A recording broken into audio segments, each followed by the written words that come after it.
Hey, everybody, thank you for clicking on Doofus After Dark for a Sunday. Was not anticipating coming on tonight, to be honest with you. I wasn't planning on it, but some things have come up that I just want to make you aware of. So we're going to have a little bit of a Sunday night live. And again, thank you for clicking on. Tomorrow night, Monday night, we will be on at 11 o'clock tomorrow night with our Monday mental fitness episodes that we do each and every Monday. We have a panel each and every Monday night, 11 p.m.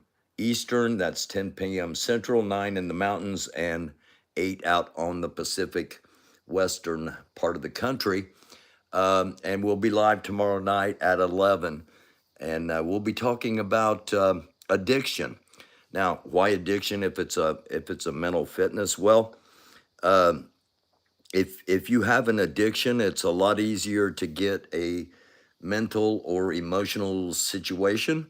And if you are already in a mental or emotional situation, it's a lot easier to get addicted. So we're going to discuss all of that tomorrow night. Now, let's get into what's going on right now. Is the United States about to be attacked? I know that sounds absolutely crazy, but by the end of this, maybe you'll have a better idea of what I'm talking about. All right, we're starting out with a look at Flight Radar 24 from 2 days ago, and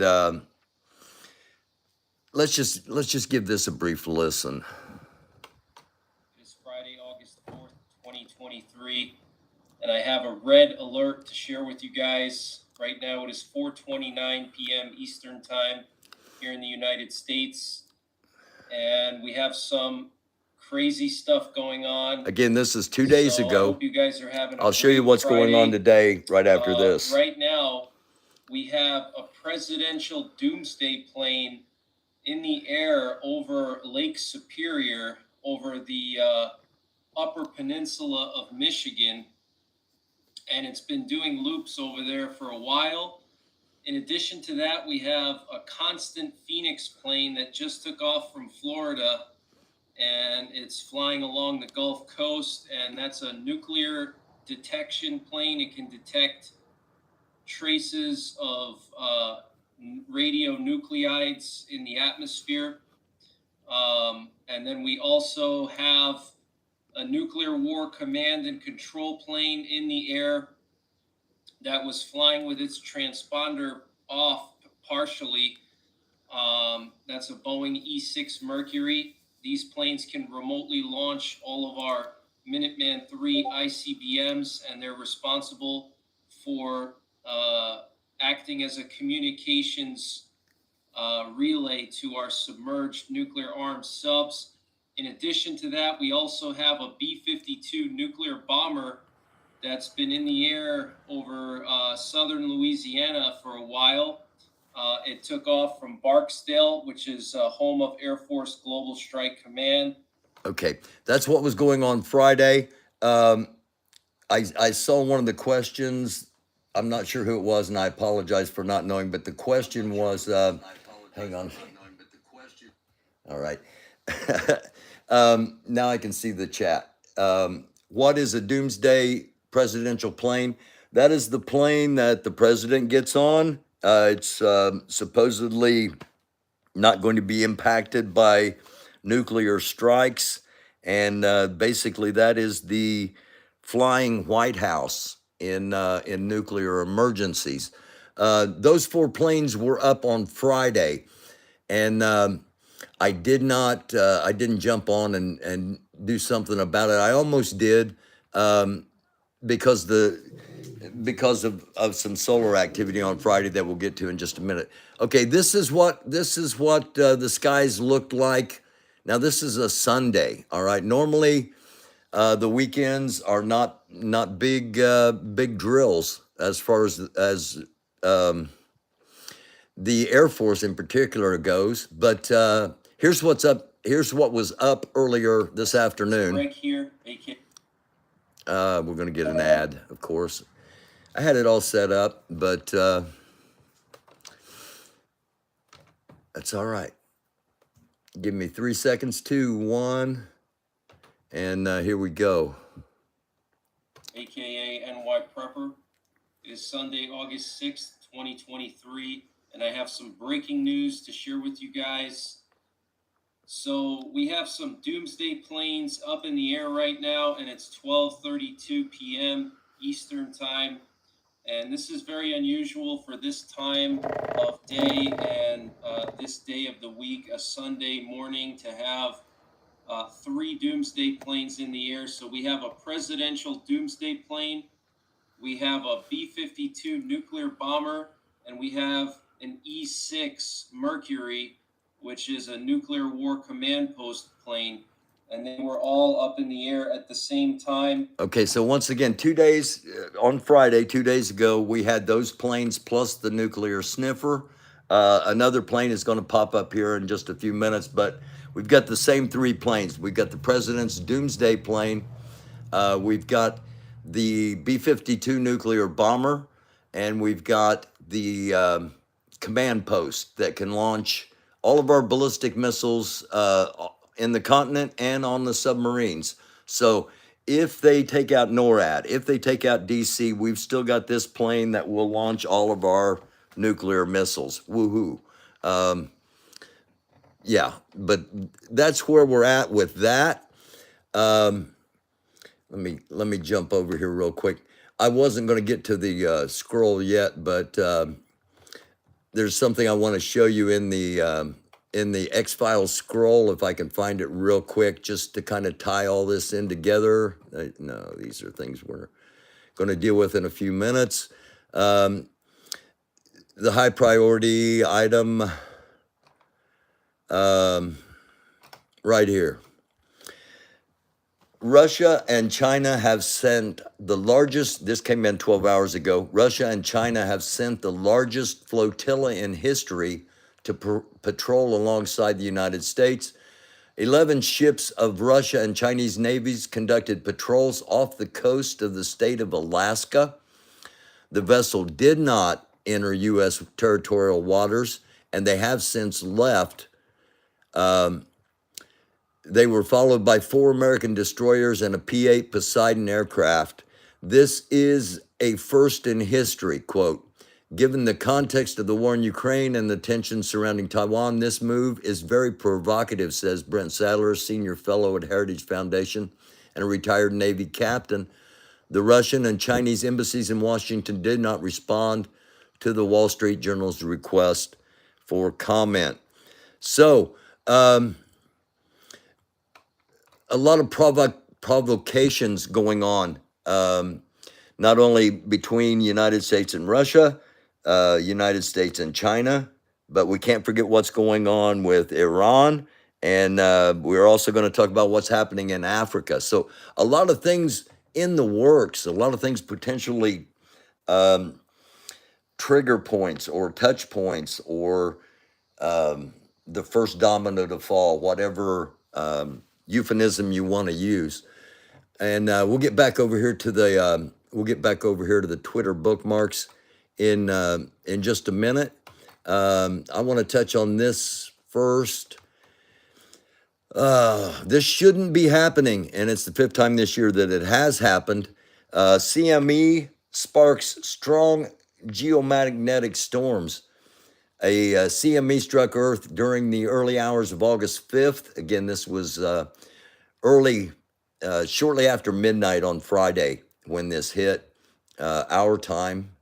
And sensors at the Canberra Magnetic Observatory in Australia measured a jolt of 22 to our planet's magnetic field. The impact sparked a strong G3 class geomagnetic storm with auroras in the United States as far south as Arizona.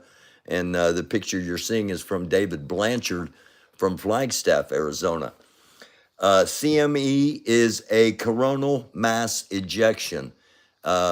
I'll touch on that coming up in just a little bit. Now, when I was a kid, of course that was a long time ago, but we never saw the Northern Lights. They did not even come close to to the areas I live in. Um, the Northern Lights, you would have to go up near the Arctic or down near the Antarctic in order to see the Northern Lights. And why this is important is the incident that sparked these Northern Lights on Friday was such a small incident that normally it would not do anything except provoke auroras around the two poles. That's what normally would happen. However, due to the weakening of our magnetic field, these auroras are now reaching, and this is the fifth time this year, and we're just over halfway over the year. This is the fifth time that we've had what should be small storms creating an incredible amount of radiation and thus northern lights. Here's what we're talking about. These over here, these are solar flares. Now, normally they flare out and then drop back down. Now, when they flare out, they send out radiation and protons towards the Earth if they're facing that way. You can see them over here on the side flaring out. Now, look at this one right here.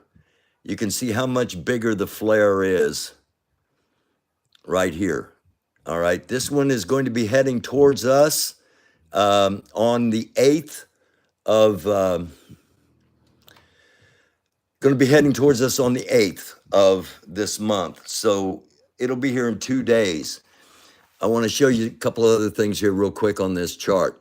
This is what happened. This is what happened yesterday, early after midnight or just before midnight last night. We had an X-class flare kick off. We haven't got it on the videos yet, but it kicked off. And then at 6 p.m. today, a 4.5 M-class flare, which is this one right here, the orange one right here. This is what happened about 12 hours ago, and 12 hours later, this happens. This is a large, while it's not as strong as the X-class flare, it's a larger flare. It was coming out for a longer period of time. I'm assuming it is the one I just showed you, but again, that is just an assumption. I don't have verification yet. And both of these should hit. Again, they're about 12 hours apart when they were directed towards us. So they should hit pretty close to the same time once they get here. And again, that will be Tuesday. Not trying to freak anybody out or anything like that. Not trying to cause panic. Just wanting everybody to know that at some point, if the weak storms that are sending auroras all the way down to Flagstaff, Arizona, and to Florida earlier this year, if those weak storms are having those kind of impacts, bigger storms are going to have bigger impacts. And at some point, there might be a situation where, we find ourselves with some adjustments to make in our lifestyles. Hopefully, short term and not long term, but just to give you an idea of what I'm talking about. Here's the United States. Now, up here is the Arctic Circle. Down here is hold on a second, the Antarctic Circle. There we go. Down here is Antarctica. Normally, all we see is auroras in about this area where it says Greenland, right across this area. That's where we normally see auroras, not all the way down here into Arizona. The amount of distance is just massive. And I just wanted to give you a little bit of perspective of what we're talking about and how unusual it is. While I'm on this map, I touched on the Russia and China forces. They were off the Aleutian Islands right here. coming down this way. This is where they were. Um, this is Alaska. This is Russia. There's just the Bering Strait right there between the two countries. So that's how close we actually are to Russia in that point. You might remember Sarah Palin famously or infamously saying, I can see Russia from my house. She didn't actually say that, but Saturday Night Live made it famous. All right, let's get to the X Scrolls, the X-Files scrolls, formerly our Twitter scroll.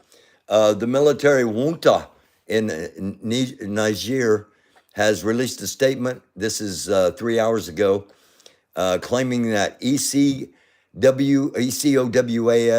that stands for, if you watched Chris and I the other night, it stands for the Economic Community of Western African States, ECOWAS, completed preparations for an invasion of Niger, with at least 2 members of the organization beginning the mobilization of their armed forces towards the border. Let me find it. All right, I got this real quick video that kind of explains in a minute, real quickly, what is going on. To stay in the loop. Niger's president has called upon the United States to restore constitutional order in the country and stop the military junta from overthrowing their democracy, saying that if they're not stopped, the region will fall to Russian influence and become a breeding ground for terrorism. The junta is currently holding the president hostage, and they've ended diplomatic relations with the U.S., France, Nigeria, and Togo. ECOWAS made a plan for military intervention today, including how and when to deploy forces. France will reportedly give logistical and intelligence support for the invasion. Nigeria's president has asked the Senate to approve a full-scale military intervention. They've also called for a blockade of Niger and for a no-fly zone. The junta has cut off military cooperation with France and is now trying to expel French troops from the country. And they have reportedly entered talks with the Wagner, presumably about exchanging protection for resources. Also, there are disturbing videos and reports emerging of the junta shooting protesters who support the president. There's also a lot of misinformation going around suggesting that this was a popular revolution, but reportedly that's false. This is a military coup that was started due to one man's desire to stay in power. It was never about resources or the will of the people. The people of Niger certainly don't back them, and the US, France, and ECOWAS have a clear mandate to restore democracy. But now there are 2 days left on the deadline to war, so follow to stay in the loop. Niger's president has called... Okay, so in case that went by pretty quick, and in case you didn't catch it, the United States has made plans to invade if necessary to restore democracy. France supposedly is doing the same thing, and they have the junta in Niger has called upon the Wagner Group to come to their aid. Donald Trump would hate it if you shared this classic clip of Lindsey Graham basically calling Joe Biden the nicest person he's ever met. Let's take just a quick listen to what Lindsey has to say here.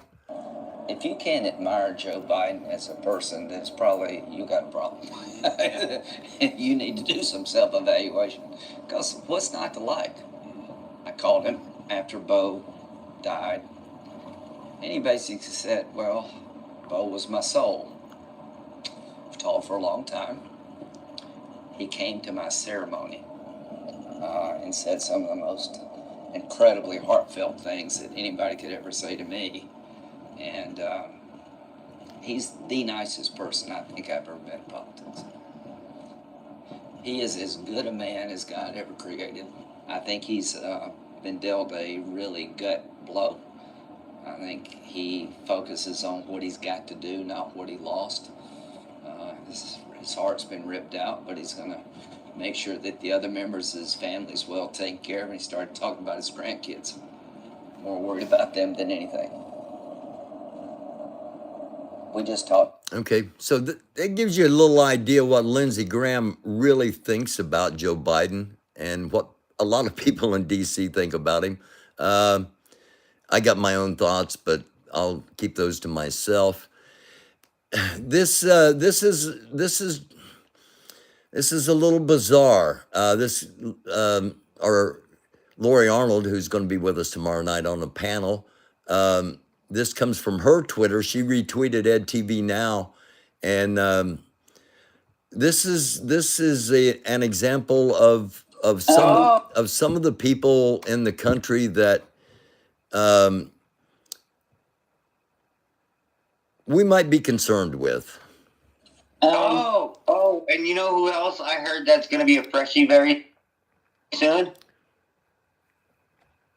Okay. That I'm kind of glad that's not playing. You go catch that on I'm kind of glad that's not playing. Go catch that on Lori's channel or at TV Now. It is it's troubling. Just one of the troubling things coming out of the internet and out of the little sphere of the internet that a lot have been involved in over the past couple of years as we've watched a potential insurrection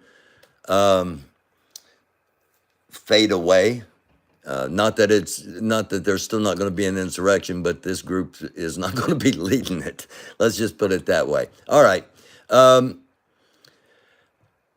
Let's see. This is from Michelle. I know it's from Michelle. I got to look though and see what she said. The stupid, it hurts is what her comment is. Oh, and I apologize for that. I hit the wrong thing here. Hold on.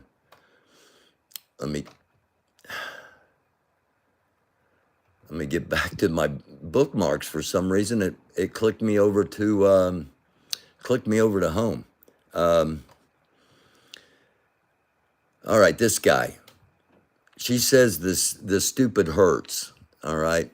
Now, let's. I'm going to pop this out because I'm going to pause it during this and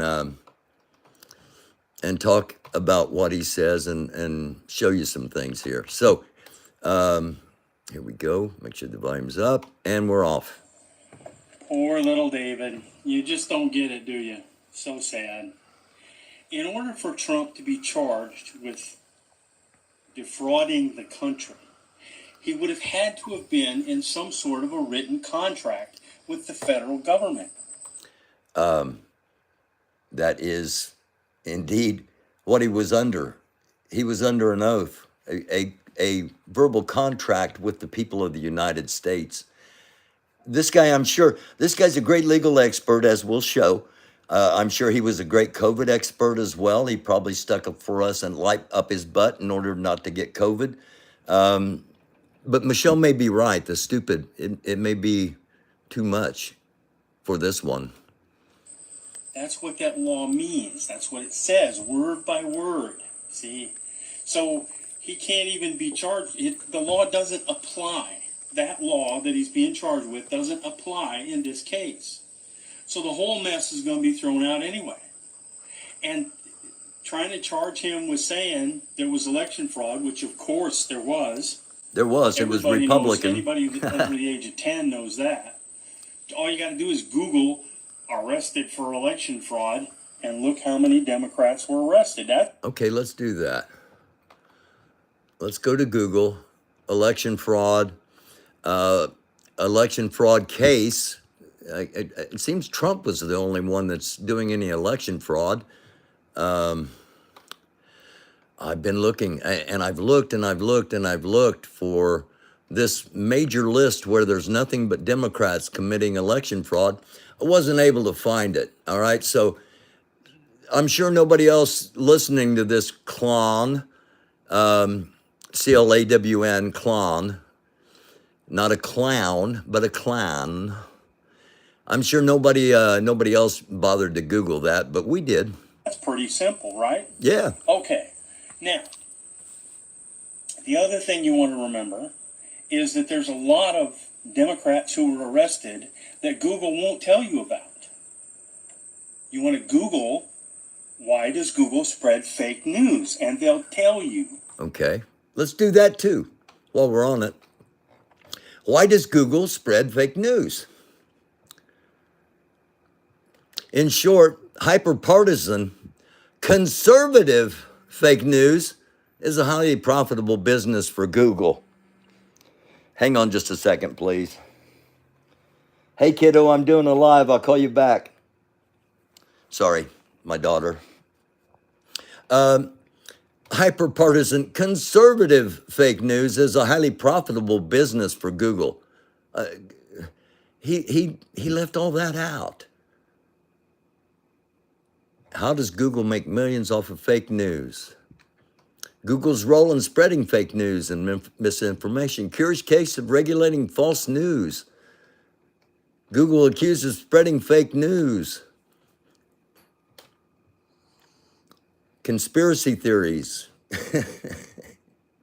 So you remember, you remember all the way down at the bottom of my scroll, I keep this thing where it has Goebbels, the leader of propaganda from Nazi Germany, and the four basic rules they follow, and the four basic rules that have been adopted.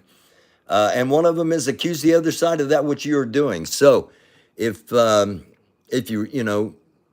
you're guilty of voter fraud, you got to accuse the other side of voter fraud.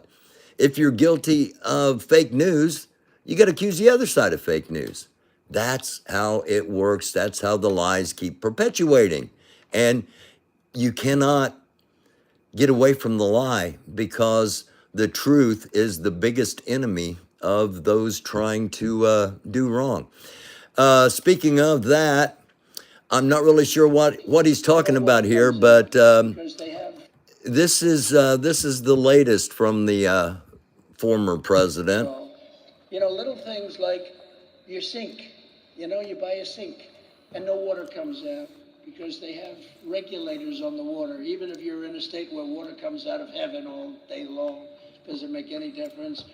When you take a shower, I like to have, I have this gorgeous head of hair.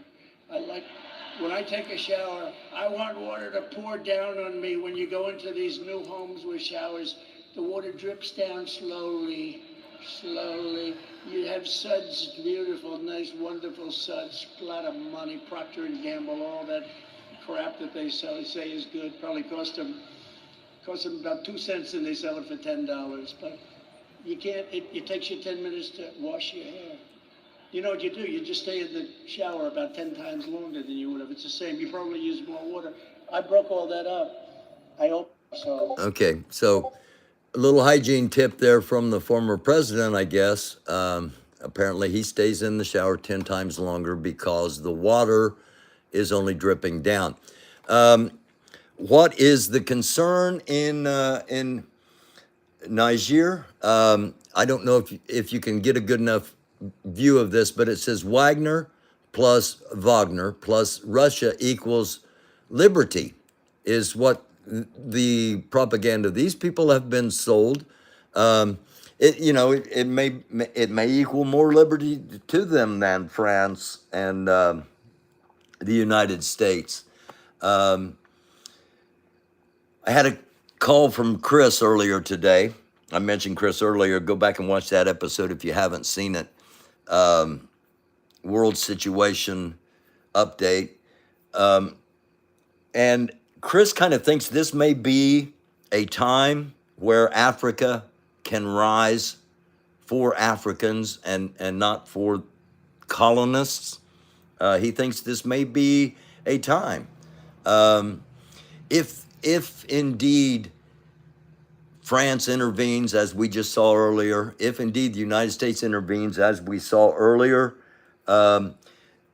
Chris made a very good point. Niger is a Muslim country. If we go into that country, don't be surprised if there aren't terrorist attacks, specifically in France. So those are something to be watched for. And Chris also thinks this could spiral quickly into some major conflicts. So Chris may be back on sooner than normal. We normally have Chris on once every month or so, but we might have to have him back on sooner rather than later, depending on how things go. Al-Qaeda fighters attacked the Wagner Group units on the border of Mali and Niger. This came in 4 hours ago. This is reported by Military Observer. The term of the ultimatum for the rebel government will end, which may mean the beginning of a military invasion of the country by armed forces. So, again, it could get hairy really quickly in Western Africa. It could also get hairy really quickly in Eastern Europe. Polish authorities are considering the possibility of completely closing the border with Belarus. Such a decision may be taken in connection with the attempts of mercenaries of the PMC Wagner Group to penetrate into Polish territory. This is from the Deputy Minister of Poland. Whatever happens next in Niger, this comes from Intel Crab. Remember that Putin and Wagner goons openly profit off the deliberate destabilization of the African nations. And also remember that they do not care about the well-being of those who live there. Not saying the United States does, but we like to pretend we do. They don't really even pretend. Once again, we touched on this earlier. Russia and China sent the largest flotilla in history. Okay? In history. This has never been done before. Russia and China have sent the largest flotilla in history to patrol alongside the U.S. That's not what they did. They didn't send it to patrol alongside, well, okay, alongside the U.S., the U.S. Territory, all right? Not alongside with us, just so you're clear, all right? They did not cross over into our waters. They were right at the line and stayed right on the line. And we stayed there with, again, 4 destroyers and numerous planes to make sure they didn't cross that line.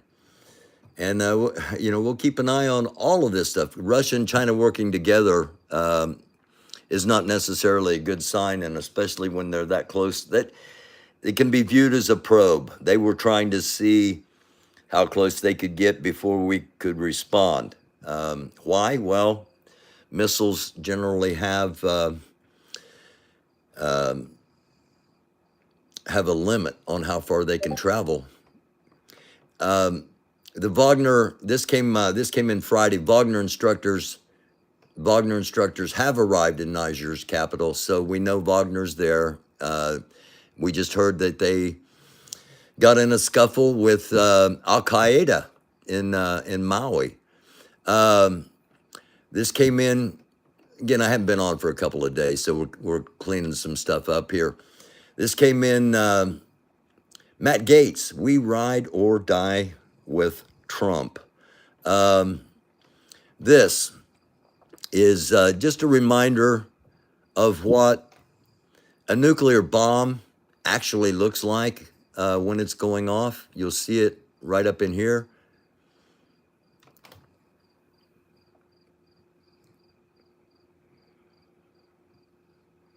Just a reminder that we really do not want any kind of any kind, tactical, anything. We do not want any kind of nuclear explosions on our country, on our country, on our world as well. John Lennon. We gotta have something about the UFOs, the UAPs, and this one I found fascinating. This is John Lennon talking about his UFO experience. I think this was 1973 or 1974 when he was living in New York City. Over here, up there, I saw a UFO, and it went down the river, turned right at the United Nations, turned left, and then down the river. It wasn't a helicopter, it wasn't a balloon, and it was so near. And it looked what, sort of round, white, innocent, and silent? Silent, and it looked dark, like black or grey in the middle, and had white lights, just looked like light bulbs, just going off, on, blink, blink, blink, blink, round the bottom, and on top was a red light. If you see a little note on board the bridges, it says, I saw a UFO. And I was just finished doing board the bridges. I've mastered it or done the last tape of it. And I was really just relaxed and feeling good. And it was summer in New York, and I had the window open. And lo and behold, there was this thing just hovering sort of 100 yards away. But I saw it so close, it wasn't in the sky or nothing, And it was like I could have hit it with a brick if I'd thrown a stone at it. I couldn't see the colours because it was dusk. It was a good clear summer night, the sky was very clear. And round the bottom of it were just ordinary looking electric light bulbs blinking going off and on alternatively, like on a This is his drawing, his depiction of what he saw. billboard. And on the top of it was a red light.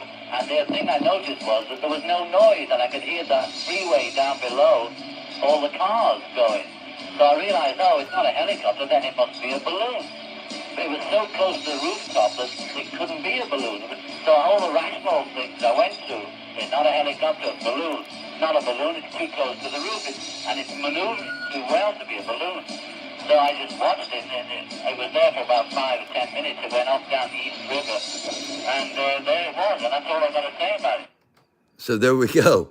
A couple of things on this. Number one, why have we not heard about this before now? Maybe you have. I have not. And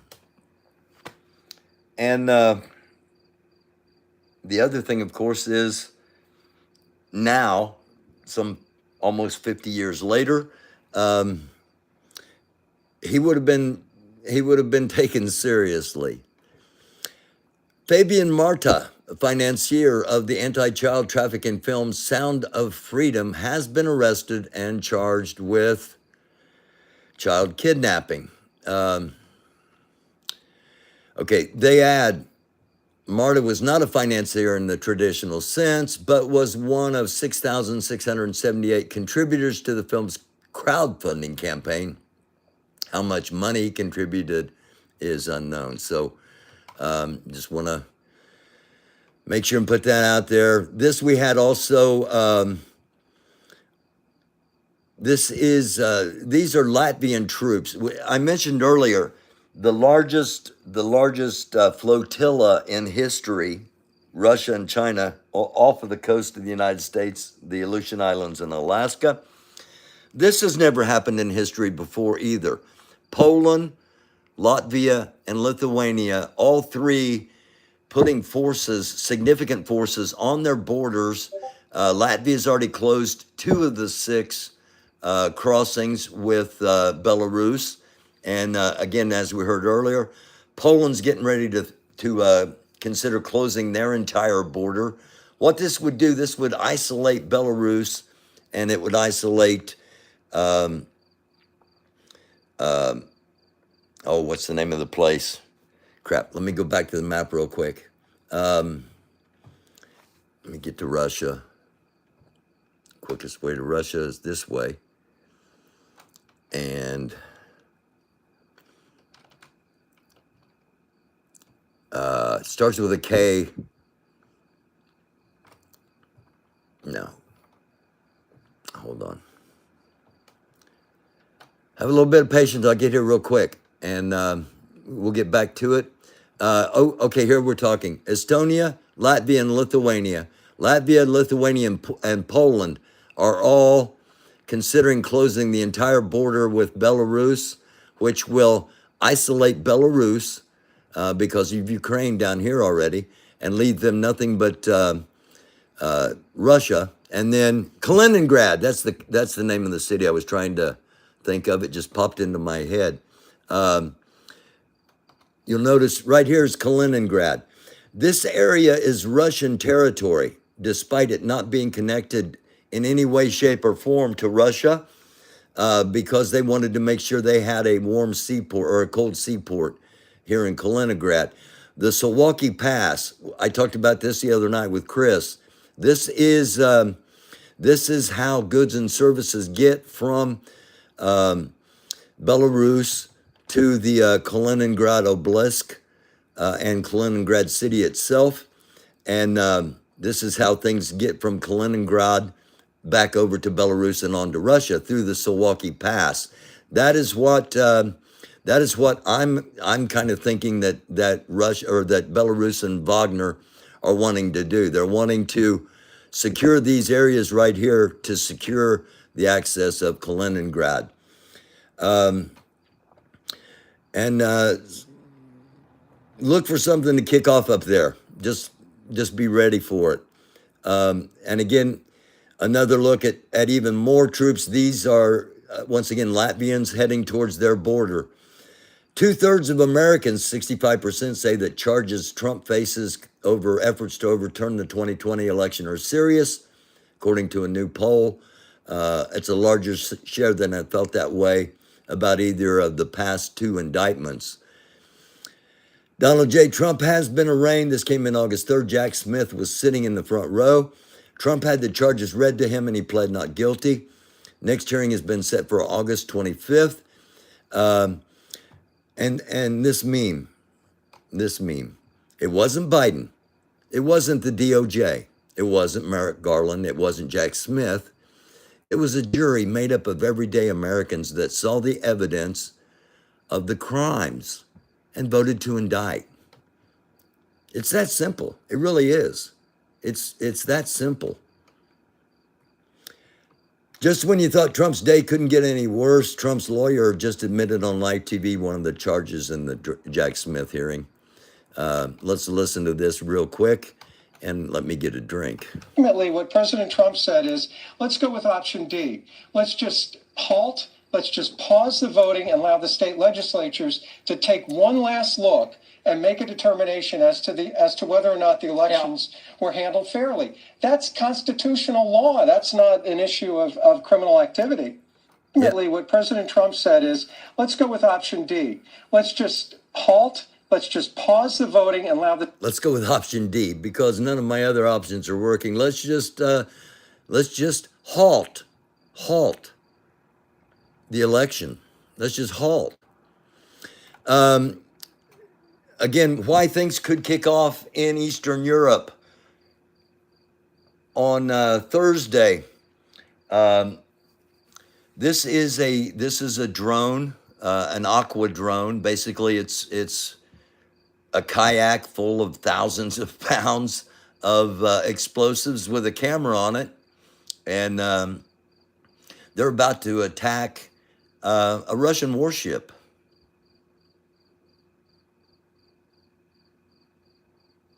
And you can see the, now that we're a few days away from that, there's plenty of footage of the Russian warship. Almost, it's listing heavily, it's almost sunk, being towed back into port. And Russia is saying that it was not struck by Ukraine, that there's no damage at all. Everything's fine on the ship. This is one of the final stories I wanna get to. I just found this fascinating.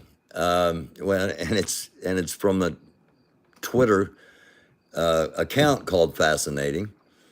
In May of 1961, 9-year-old John Lincoln Johnny Clem ran away from his home in Newark, Ohio, to join the Union Army, but found the Army was not interested in signing on a 9-year-old boy when the commander of the 3rd Ohio Regiment told him he wasn't enlisting infants and turned him down. Clem tried the 22nd Marine Regiment next. Its commander told him the same. Clem tagged after that regiment, acted the role of a drummer boy, and was allowed to remain.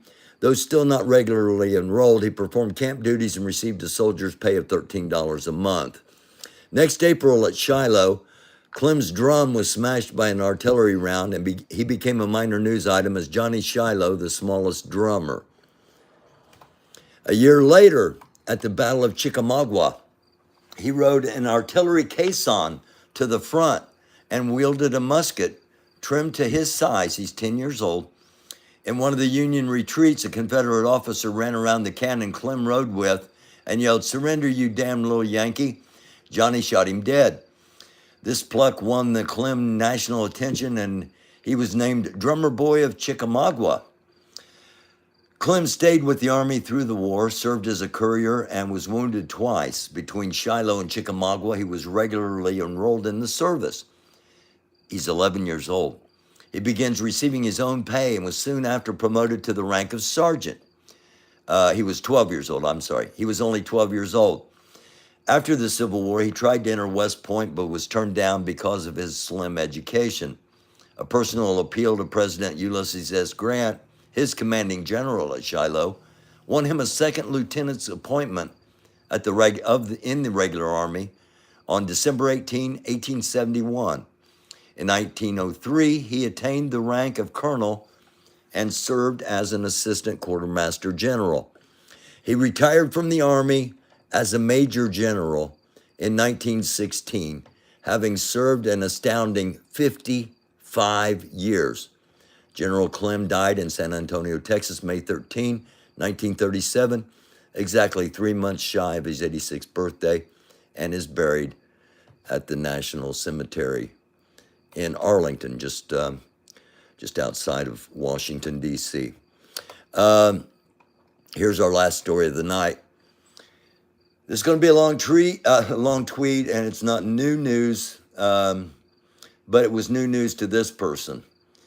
These are Republicans. Tim Nolan, not only Republicans, but notice the ties. Tim Nolan, chairman of Donald Trump's presidential campaign, pled guilty to child sex trafficking. Trump campaign and transitional advisor George Nader pled guilty to child sex trafficking. Trump's Oklahoma campaign manager and former Republican state senator Ralph Shortley pled guilty to possession of child porn and child sex trafficking charges. Trump campaign aide Reuven Barsagudi was arrested for participating in a child porn ring while working on Trump's campaign. Trump's Commerce Department official Adam Hagman was arrested on charges of sharing a child pornography video and commenting several times on sexual abusing children. It goes on, it goes on, it goes on, and it goes on. How much does it go on? Well, I'm not going to open it up, but do some research. Do some research. All right, that's. I think that's it for tonight. Is it? Yeah, that's it for tonight. I'm not. I was going to talk about somebody that had said something about they were going to start a race war, but I'm not going to give any attention to any of that. So I'm just going to end it here for tonight. I will take a quick look over to the chat and say hey to everybody that. Hey Cunning, Lindsay Cunning Stunt, GA from CA, Lori Arnold. Those three, I think, at least will be with us tomorrow night for our panel. Will be on 11 p.m. Eastern, 10 Central, 9 Mountain, 8 Pacific. And we'll be talking about mental fitness and mental health. And the topic's going to be addiction. So join us tomorrow night. A smile for Don, Lynn Smith, not going away. Thank you for always being here. Faye Allen, everybody else, greatly appreciated you being here tonight, and hope you'll join us tomorrow night at 11. Got a pretty big week coming up. In the meantime, when we're closing things down here, I believe G. Abbott in back in the basement, I believe she is coming up later if she's not already up. So there'll be somebody for those of you that are looking for something to watch. And until tomorrow night at 11 p.m. Eastern, thank you for being here. A namaste, shalom, shalom, assalamu alaikum. Blessings be upon each and every one of you. Peace. Live long and prosper. Positive vibrations to each one of you. I love you like chocolate chip cookies. It's a dark world. Try to be a light.